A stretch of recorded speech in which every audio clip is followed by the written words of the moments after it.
Hey guys, this is Steve Rosati. I'm here at Bass Musician Magazine, and today I have the opportunity to come into New York Bassworks and hang out with Dave.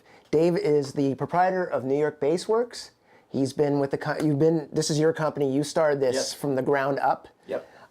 So Dave, tell me about where did you get the idea to start this company in the first place? Well, I was building basses for myself, just for my own purposes, and as I'm out there playing, people are going, hey, where'd you get the bass? How come it has no name? You know, because I had no name on the headstock. I said, well, I build them for myself. And people were going, I have a friend who's a bass player, blah, blah, blah. You might want to try it. I said, you know, I don't do this, you know, for a living. I play for a living. Right. But I'll see, you know, and I didn't have a shop. I used to use other people's shops. So eventually, a friend of a friend came over, which was George Panos. He was my very first customer, and he tried the basses out, and this was back in 96, 97. Wow. And I had the shop in construction at the time. The shop wasn't even complete yet.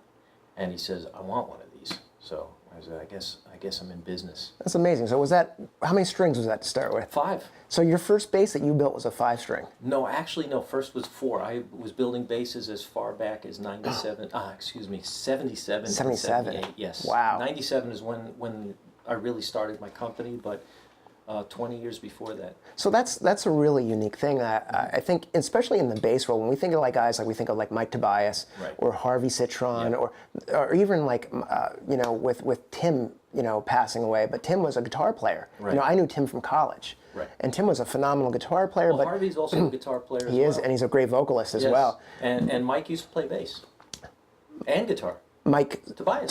Yes. I knew him more as a guitar player. As a guitar player, but he played bass. But you're one of the few guys out there that's actually a bass player, which I think is really unique because you understand those elements that a lot of us bass players go through with like hearing ourselves, you know, finding that right instrument that just speaks to us. You know, so your experience. So when did you start playing bass? I bought my first. Well, my mother bought me a bass in 1972. That seems to be the story for a lot of guys. It was an AR made in Japan, imitation of a Hofner, and I had no amp. And I said, Mom, now I got to buy an amp, $60 bass. And she goes, I didn't know there had to be an amp. I said, yeah, there has to be an amp. So I went out to a pawn shop and I bought an amp and I built my own speaker. And soon enough, everybody's saying, what are you doing with this thing? You need a Fender. And I said, isn't that part of a car? So. You know, I checked everything out. By 73, I bought my first Fender Precision bass, and then it went on from there. So 73, I bought my first bass. By 75, 76, I was playing professionally. Wow, that's awesome. And you're really stationed in the New York area. Yes. So I mean, you've been here your whole life, right? Well, that was actually in Florida. I actually became a musician. We moved to Fort Lauderdale in actually summer of 72. Was it 72 or yeah, 72, and immediately down there I just ended up hanging out with a bunch of guys who were in Fort Lauderdale. You said so that whole Jocko vibe, you know, that's Fort Lauderdale. I mean, that seems to be that transition from the Northeast to Florida seems to be there because Jocko was originally from Norristown. Yeah, Norristown, and he moved, and the family moved down to Florida. Nobody could afford the North. Nobody wanted to live in the cold. Musician. We were a musician family too. My mother was a singer. My father's a songwriter. So yeah, I heard that. I heard pretty famous too. Yeah. Like they had to, you know, did some amazing stuff. Yes. With the brand has really developed a lot over the years.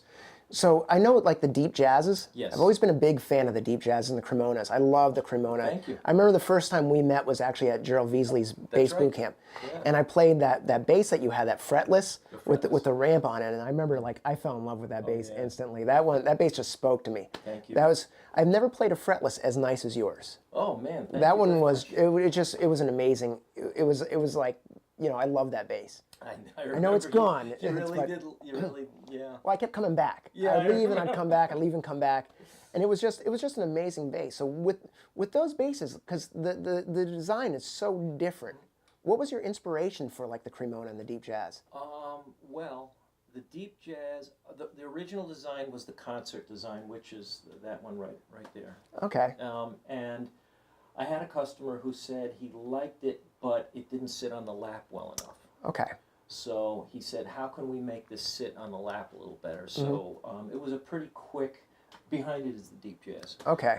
So you can even see the horn development, you know, from there to there. And Absolutely. the horn on the deep jazz moves down a little bit.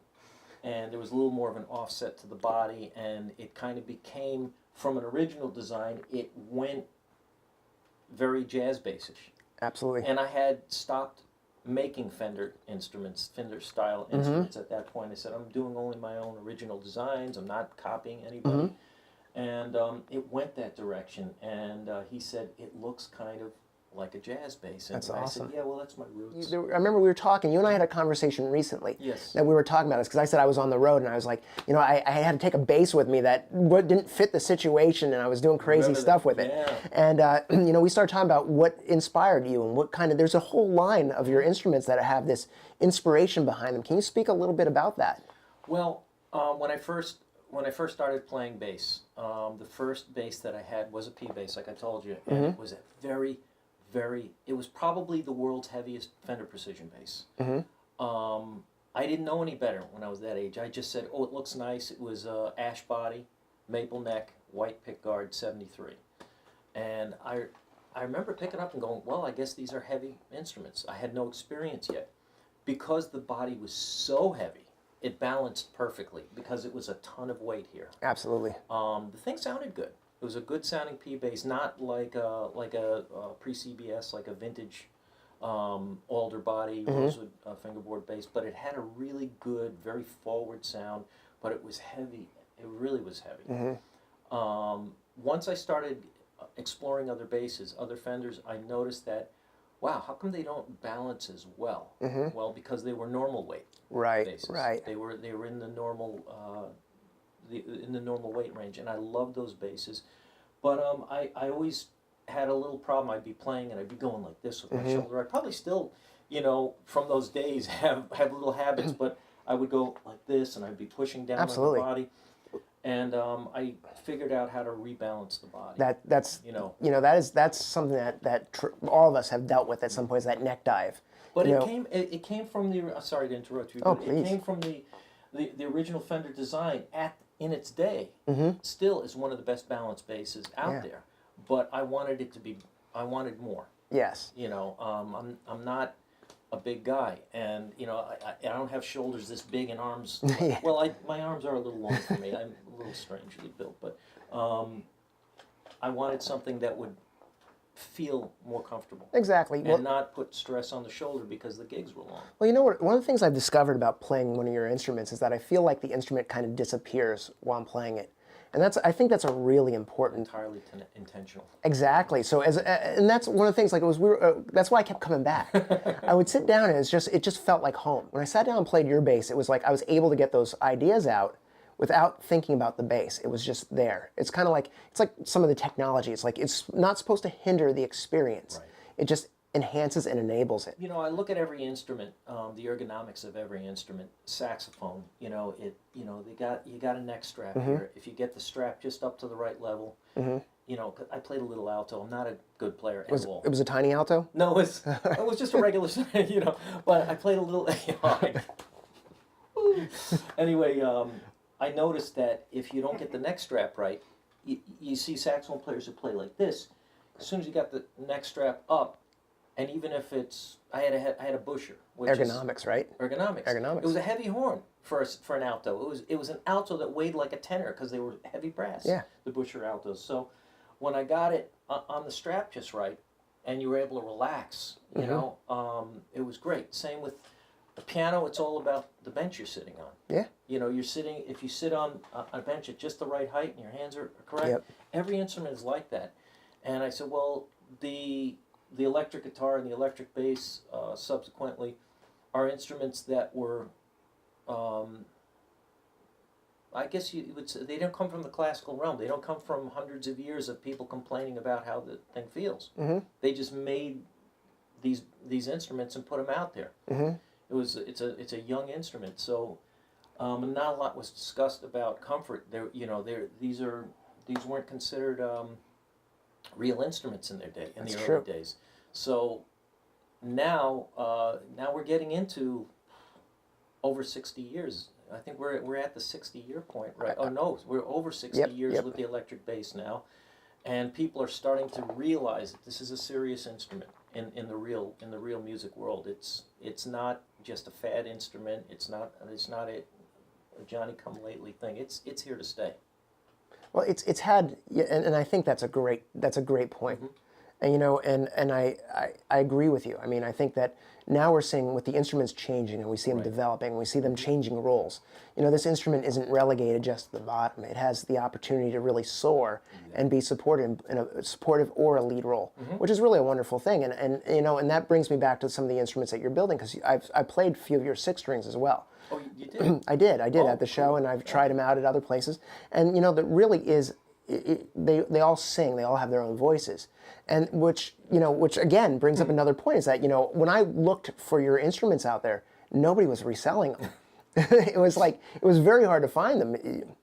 So it seems like everything is custom, and when people kind of come to you, they kind of stick with it. Right. So what is the process? Like, if I were to order an instrument from you, what is the wait period? What is the like in a generalized? It depends. If you're talking about a Cremona bass, a handmade Cremona custom, Okay. It's usually about 9 months to a year. Okay. From the time we have the design in place. Okay. Till the time it's delivered. That fluctuates because I'm a one-man shop, as you know. And the whole thing, we start to talk about tone first. You know, what you're looking for tone-wise. You know, what you want to hear, what you want to feel. And then from there, we start talking about fingerboard width, scale length, radius of the board, because we got to get this right for you. We got to get the hand right, and then then it's you know, the visual too. It's awesome. I love your instruments. Thank you know, I love all basses, but you know, one of your instruments definitely speak to me. There's something about them. And that's just, I don't own one. I've just played them, and they're very awesome. That, yeah. I want to change that We at some could point. change that, yeah. And one of the things that I can say is that you know, coming across your instruments, they are unique. They have a great sound, but they fit in any situation. I can tell that you're a bass player just by that alone, which I really love. So to finish off the interview, just to kind of compile everything back together, because I know we're going to have some shots of the shop as well, which is awesome, because we all want to see where things are made, especially in a one-man art. It's an artisan kind of environment. It really is. But if you could sum up, if you could give me a takeaway from your experience as a builder, as a musician, how could you compile that into like one phrase? Like, what would be your takeaway? Oh, this is tough. I know. This is tough. What I built for myself, for my own personal need, and satisfied myself, is what I wanted to do for others. You know, in a sense, when somebody says, "Oh, I'm really into the build process," sometimes local customers would come around and they would check the progress of the instrument. It's like I'm their hands to build what they want, to build what they need.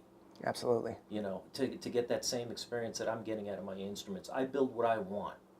And I still have I have my techniques, I have my beliefs, my belief system in what a bass should be, but to be able to form that to the customer's needs, I listen to what the customer is telling me. Listen. I won't build anything stupid. And there's a lot of, I've had a lot of crazy, which I can't even talk about, some silly stuff that people have asked me to do. I won't do that, but I will stretch very far to get into the hands of what a player wants. That's amazing. Thank you. You know, David, thank you so much. You're welcome. Thanks for having me up to your shop. Thank you so Pleasure. much. And guys, what we're going to do is we're going to have some of the shop so that you can see where these instruments are created and the development and time that goes into this. Thanks for watching, and more to come. Thanks. All right, well, now we're in the shop. This is where it all happens, huh? So I can see why you do it by yourself. It's you definitely, a space is just like New York City. It's a commodity, right? Oh, yeah. So I see you have some builds going on. I see there's one maple board over there, and let me tell you, you know what? I've always been a ebony man. Like, I always loved ebony because of the upright. Right. Recently, I started liking maple. For some reason, maple fingerboards have just like made a turn on me lately, and there's just something about it that I've really enjoyed. Is it the visual or the? I like them with flat wounds. With flat wound. There's something about the maple with the flat wound. It just like it evens it out for some reason, which I really like. Makes a little sense. And it's really amazing. So Okay. So would you want to show me, like, oh, I see you have like, Well, this is really important. This is the boiler. okay, yes, oh, look at that, you This know. is the boiler.